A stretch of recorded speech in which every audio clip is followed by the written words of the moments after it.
speaking of beating off Chelsea Handler. Oh, Jesus. Had to get into that.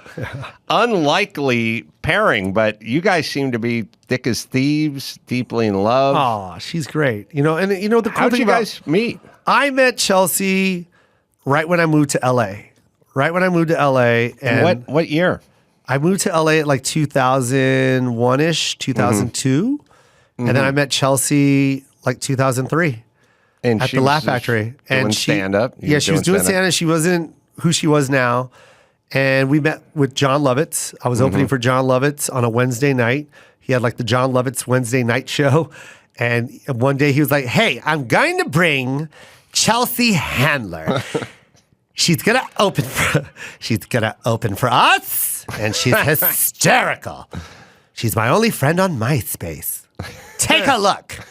That was awesome. Love it. And then I looked at it, and it was literally Tom, right? It's Tom and Chelsea Handler. Wow. And I was like, whoa. And then she started coming in, and she was so funny, and we just hit it off right away. And we had like this chemistry there, and she was like, I'm in the process of making this show. And it was Chelsea Lately. And she wanted me to be her sidekick. But at this point, it's 2003. I'm still trying to get an hour special out. And at first I was like, yeah, because we did have good chemistry. And it sounded like a great show. And it was like, oh, a sidekick. And then we were doing all these meetings. And then right around like the third or fourth meeting, I called her. I was like, I don't want to do it. I'm going to pull out because I still want to do me. I'm working on me. I want to be a comic. I want to be a stand-up comic. Is there a romance? Is there no, attraction? There's none. There's nothing. Honestly, there's nothing.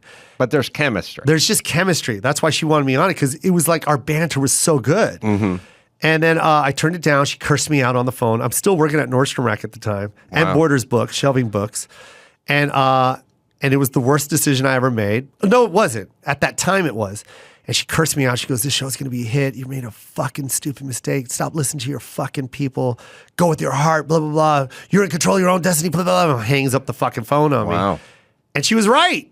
But she was passionate. She knew it was going to happen, and it did blow up. And I remember my ex-wife at the time, well, she was my wife at the time, but she picked me up. She's like, there's this show I was watching before I picked you up. Do you know Chelsea Handler? And I was like, oh, fuck. Oh, yeah. It's like 8 months later. And I'm like, yeah. And then I was like, I couldn't believe I was working at Nordstrom Rack. And she never called me, but then about a year later, about 6 months later, she called me, and it was history. Like I was on that panel every week. I have the most guests. I was the most guest appearances on that show.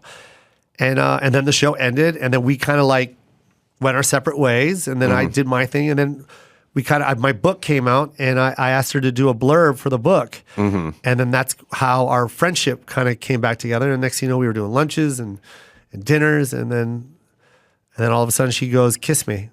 Wow. Yeah, she asked me. So second marriage in the cards? Oh, no.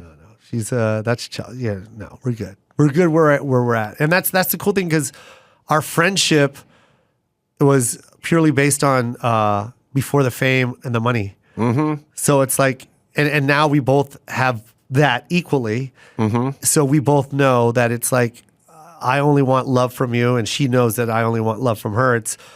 There's no reason. I don't need her money. I don't need her fame. You know what I mean? We're both in secure spaces, so that's what I love the most about this relationship. Like, I'm not a pushover either. Well, what I did is I just walked up to the kid while he was standing on the sofa, and I said, hey, look, I don't know. I don't want any problem. I'm going to introduce myself. My name is Art Fuss! Fucking right in his Adam's apple. Dad, you have to stop punching my friends in the Adam's apple. That's a lesson you don't learn twice.